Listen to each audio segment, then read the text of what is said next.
police presence at the elementary school and central office in Hermon after they received concerning phone calls today.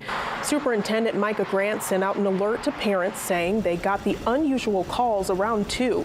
He says there were no threats made to the school or students. Out of an abundance of caution, they notified the school resource officer and followed their emergency school plans. Grant says not only is this difficult for staff and students, but also for parents and guardians when they find out there's a concerning situation. He says it's a topic frequently discussed among educators and superintendents.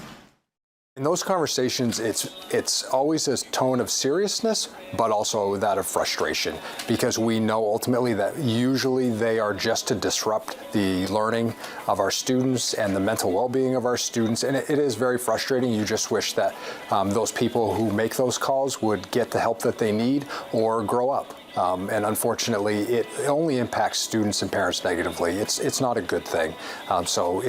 They're very frustrating conversations to have as superintendents because we know what it does to our students and to our staff. After-school activities continued as normal.